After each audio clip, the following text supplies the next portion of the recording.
मामला थाना बन्ना देवी के क्षेत्र मसूदाबाद जीटी रोड का बताया जा रहा है, जिसमें मकान स्वामी की पत्नी सीता शर्मा, महानगर सचिव कांग्रेस कमेटी लघु उद्योग व्यापार संगठन की महिला जिला अध्यक्ष ने बताया है कि हमारा मकान काफ़ी जर्जर हालत में है, जो कि कभी भी गिर सकता है।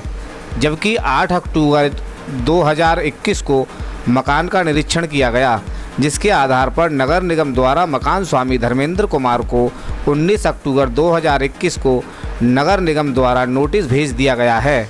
लेकिन जब मकान के निर्माण की बात आती है तो किसी न किसी बात को लेकर किराएदारों द्वारा विवाद की स्थिति पैदा कर दी जाती है। आइए देखते हैं पूरी खबर विस्तार से। मेरा नाम सीता शर्मा है और मेरे साथ में मेरे जो किराएदार हैं, मकान नीचे जो घर के नीचे किराएदार जो हैं, उन्होंने इतना उत्पीड़न कर रखा है मेरे घर में 7 बजे करीब घुस कर के 20 तारीख की रात को मेरे परिवार में कोई भी नहीं था। मेरे हस्बैंड अपने दोस्त की पार्टी में गए हुए थे और मेरी सासू माँ अपनी सिस्टर के यहाँ गई हुई थी और मेरे बच्चे वगैरह सब अपनी ननसार छुट्टियाँ चल रही हैं इसलिए गए हुए थे।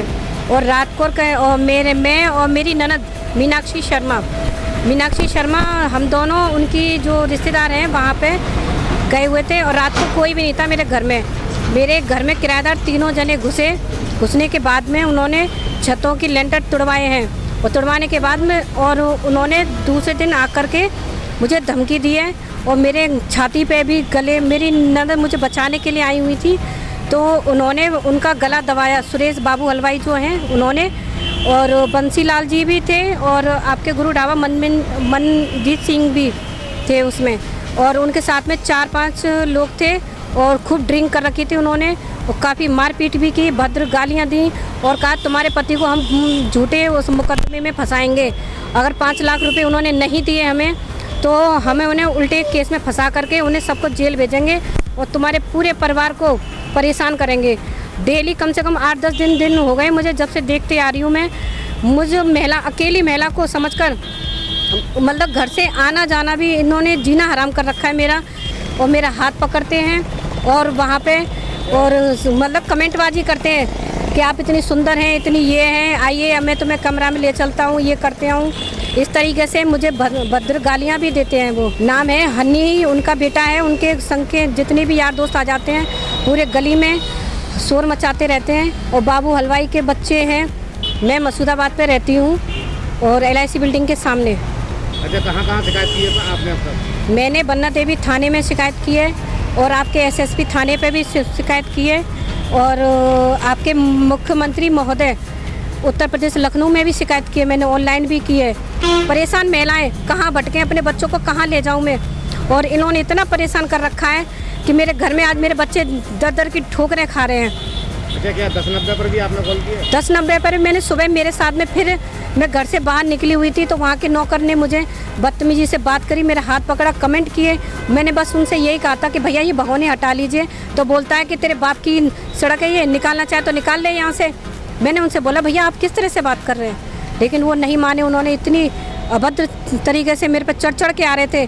वहाँ पे मेरे साथ में एक सहयोगी भी, वो मुझे जानते हैं अच्छी तरह से क्योंकि उनकी भी गाड़ी उस वक्त वहीं आ रही थी, उन्होंने भी देखा ये सारी चीज़ें। क्या किस तरह की मांगे, क्या चाहते हैं आप? मैं ये चाहती हूँ कि मेरे साथ में जो दुर्व्यवहार हुआ है उस चीज़ को लेकर के उन पर सख्त कार्रवाई करी जाए और मेरे हस्बैंड पर जो झूठा मुकदमा लगाया गया है ये सारी चीज़ें गलत हैं। मेरा नाम मीनाक्षी शर्मा है कि 20 तारीख की शाम को हमारे जो भाई साहब हैं वो अपने अधिवक्ता के साथ किसी पार्टी में गए हुए थे। घर पर हम लेडीज़ और बच्चे थे। फिर रात को हमारी रिश्तेदारी में हमारी भाभी जी लगती है, उनकी तबीयत ख़राब हो गई तो हम लोग भी वहाँ चले गए। अब वहाँ पर रात ज़्यादा हो जाने के कारण हम लोग वहीं रख गए तो उस दिन घर खाली था और घर खाली होने की वजह से इन किराएदारों ने इस चीज़ का फ़ायदा उठाया। इन्होंने क्या किया, इन्होंने खुद ऊपर ये छज्जे पे से कूदे हैं और छज्जे पे से कूद कर इन्होंने दुकानों की छतों को तोड़ा और तोड़ने के बाद इन्होंने, जब हम लोग सुबह 6 बजे घर पर पहुँचे हैं, हम 6 बजे जब घर पर पहुँचे, जब हमने वहाँ पे वो टूटा हुआ पाया, हमारे जो हस्बैंड थे वो घर पे नहीं थे। फिर हमने फ़ोन किया उन्हें तो बाहर थे, उन्होंने कहा हम लोग आ रहे हैं। उस टाइम तक 6:30 पौने 7 बज चुके थे।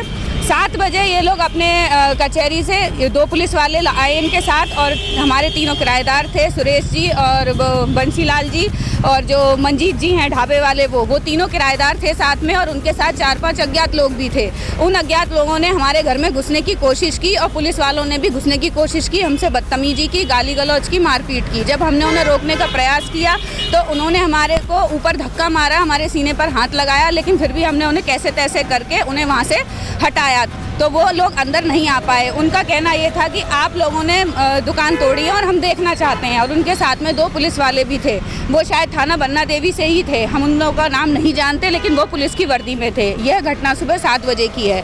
इस घटना की तहरीर हमने उसी समय ऑनलाइन पोर्टल पर दर्ज कराई, क्योंकि जब हम SHO के पास आए यहाँ पर 8:30 बजे बन्ना देवी में, तो इन्होंने यह कहकर हमें भगा दिया कि यहाँ पर कोई महिला कांस्टेबल ड्यूटी पर नहीं है, जब कोई महिला कांस्टेबल पहुँच जाए जब आप आइएगा, हम आपकी रिपोर्ट दर्ज नहीं कर सकते। हमारे जाने के बाद जब यहाँ कोई सुनवाई नहीं हुई तो हमने फिर वहाँ पर ऑनलाइन उसी दिन 21 जून को यह रिपोर्ट दर्ज कराई। ऑनलाइन दर्ज होने के बाद भी इस पर कोई कार्रवाई नहीं की गई, ना ही बन्ना देवी इंस्पेक्टर से हमारी कोई मुलाकात हुई, और ये इन्होंने हमारे घर पर आकर भी या हमसे पूछने की, कुछ भी जानकारी के लेने की कोशिश नहीं की। उसके बाद हमने 22 तारीख को SSP ऑफिस में जाके तहरीर दी, वहाँ सुबह कंप्लेंट दर्ज कराई, और दुर्भाग्यवशपूर्ण कि SSP ऑफिस से भी कोई कार्रवाई नहीं की। उसके फलस्वरूप हम कल DIG ऑफिस में भी ये एप्लीकेशन देकर आए हैं, सारी तहरीर देकर आए हैं, लेकिन आज यहाँ पर ये हाल है कि हमारी चीज़, हमारा सब कुछ होते हुए भी हमारा साथ देने के लिए कोई तैयार नहीं है। इसका एक प्रमुख कारण यह भी है कि हमारा जो नीचे ढाबा है, स्पेशल ढाबे वाले जो हैं वो डेली पुलिस वालों को अपने यहाँ बिठाते हैं, उन्हें फ्री की दारू पिलाते हैं, बदतमीजी करते हैं, और इवन आप देख सकते हैं किसी भी समय जाकर रात को 2-2:30 बजे तक ढाबा खुला रहता है। बियर की बोतलें पीकर लोग काफ़ी गाली गलौज करते हैं, बदतमीजी करते हैं, वहाँ से हम निकलते हैं तो हम पर गंदे गंदे कमेंट कसते हैं। इस चीज़ से हम बहुत लोग परेशान थे। हम कई दिनों से कह रहे थे इनसे कि हमारी बात मान लीजिए, और हमारा बात सिर्फ ये थी कि भाई साहब हमारा घर बिल्कुल गिराव रखा है, नगर निगम से हमारे पास नोटिस हैं, और हमारे बच्चे जब वो दबकर मर जाएंगे जब हम अपना घर बनवाएंगे। लेकिन इन्होंने कोई भी कार्रवाई नहीं की, बल्कि हमें ये उल्टा धमकाते रहे कि हम तो इतने सालों से किराएदार हैं, अब तो ये दुकानें हमारी हैं और तुम्हें हमारे नाम पर करनी ही पड़ेंगी, अन्यथा हम तुम्हें उल्टे केस में फंसा देंगे। क्योंकि हमारे जो पिताजी थे वो बहुत सीधे थे, उन्होंने बहुत मामूली किराए पे इन लोगों को रखा था, और आज यह उसी बात का फ़ायदा उठाकर अपना मालिकाना हक जता रहे हैं, जबकि ऐसा कहीं भी नहीं होता कि कोई भी किराएदार मालिक बन जाए। हमने इन्होंने बहुत समझाने की कोशिश की। हमारे पास नोटिस 29 अक्टूबर 2021 का है, नगर निगम से जारी हुआ। अगर हमें अपने मकान को स्वयं ही तोड़ना होता तो हम इतने दिनों प्रतीक्षा नहीं करते। इनको बार बार नोटिस दिया गया, बार बार खाली करने के लिए कहा गया, लेकिन इन्होंने एक बार भी हमारी बात को नहीं सुना, बल्कि हमें ही ये उल्टा टॉर्चर करते रहे, और इनसे हमने किराया लेना भी बंद कर दिया। लेकिन इन्होंने प्यार की भाषा नहीं समझी, और आखिरकार इन्होंने खुद कूद कर दुकानें तोड़ी और उस पर इल्ज़ाम लगाया। आप ये खुद सोच सकते हैं, जो खुद मकान मालिक है वो कैसे उस लेंटर के छेद में से अपना हाथ निकालेगा कि पैर निकालेगा, और नीचे से वो काउंटर खोल के 22,000 रुपये निकाल लेगा। और जो ढाबे वाले भाई साहब हैं वो इतने महान है कि अपने ज़रूरी कागजात और 22,000 रुपये भी ढाबे के अंदर रख के जाएंगे। क्या एक मकान मालिक केवल 22,000 रुपये के लिए चोरी करेगा, जिसे अपना मकान तोड़ना होता? और उनके बयान में खुद लिखा है कि धर्मेंद्र कहता था कि बुलडोजर चलाऊंगा, तो धर्मेंद्र ने तो बुलडोजर नहीं चलाया कोई भी। मकान को हम किसी भी वक्त तोड़ सकते हैं, नगर निगम से हमारे पास ध्वस्तीकरण के आदेश हैं, लेकिन हम इनसे केवल एक भाईचारे के नाते, क्योंकि हमारे बहुत सालों पुराने संबंध में कहते रहे कि भाई साहब आप खाली कर दीजिए, लेकिन उन्होंने खाली नहीं किया।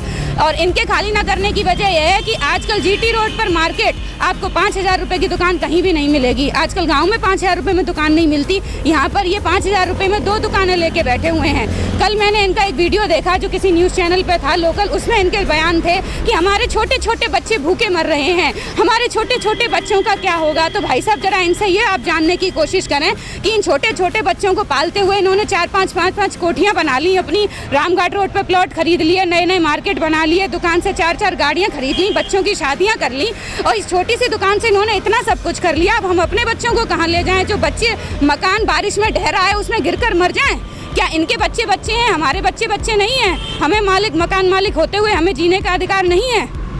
अब किस तरह की मांग है, क्या चाहते हैं? हमारी मांग ये है कि ये तुरंत दुकान खाली करें और हम अपने मकान को ध्वस्त कराएं, और ये अपने झूठे जो आरोप इन्होंने लगाए हैं ये सब आरोपों को वापस लें, और जो हमारे साथ बदतमीजी हुई है उसके लिए SHO स्पेशली इनसे तहरीर की जाए कि इन्होंने हमारी बात को क्यों नहीं सुना, और SSP ने हमारी बात को क्यों नहीं सुना। इसके लिए महिला आयोग में मुख्यमंत्री पोर्टल पे, जनरल सेक्रेटरी पोर्टल पे भी कई बार एप्लीकेशन दे चुके हैं और आज भी कार्रवाई होने जा रही है। अगर हमारी मांग नहीं सुनी गई तो ये उत्तर प्रदेश कमेटी तक जाएगा, महिला आयोग तक ये मामला जाएगा, क्योंकि अब हम पीछे नहीं रहेंगे। 43 साल से इन किराएदारों ने बहुत कुछ कर लिया, लेकिन हमारा परिवार आगे नहीं बढ़ पाया।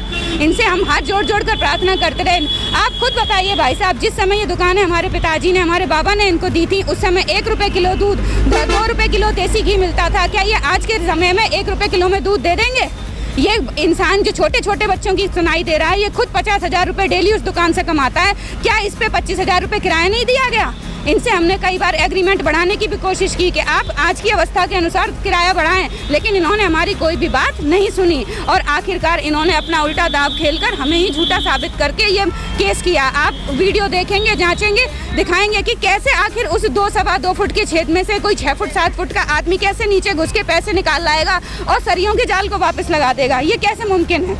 या तो वो आदमी ही 1-1.5 फुट का है, या उसके पास कोई मैग्नेटिक हाथ है जिससे वो घुस के काउंटर खोलकर पैसे निकाल लाया, और वो पैसे शायद मैग्नेट के बने होंगे और वो भाई साहब गिनकर रख के गए होंगे कि 22,000 रुपये हैं, और कागजात वो शायद उनके घर की प्रॉपर्टी के होंगे जो धर्मेंद्र जी ने चुरा लिया, अब उनके घर पे कब्जा करने जाएंगे। तो ये तो निरर्थक बातें हैं। आप खुद ज्ञानवान हैं, आप खुद जान सकते हैं कि सिर्फ झूठा केस है जो उन्होंने हम पर किया है। सुरेश जी ने कहा हमारी मिठाई खराब हो गई। अरे मिठाई तो वो खुद सड़ी बेचते हैं, उनकी क्या मिठाई खराब होगी? लड़कियां बुलाई जाती हैं, होटलों में गलत काम किए जाते हैं। क्या ये SHO को पता नहीं है बन्ना देवी के, या थाना नई बस्ती के, या जो हमारे बराबर में पुलिस चौकी के बराबर में है मसूदाबाद बस स्टैंड के, उन लोगों को पता नहीं है? सबको पता है। ये सबकी मिलीजुली सांठगांठ है और सब लोग, और स्पेशली जो हेमंत गर्ग जिन्होंने कहा कि SHO इसमें दोषियों के खिलाफ कार्रवाई करें, उन हेमंत गर्ग से मैं कहना चाहूंगी जो दोषियों का खुद साथ दे रहा है वो कैसा नेता हो सकता है? भाजपा के नाम पर कलंक है ये हेमंत गर्ग।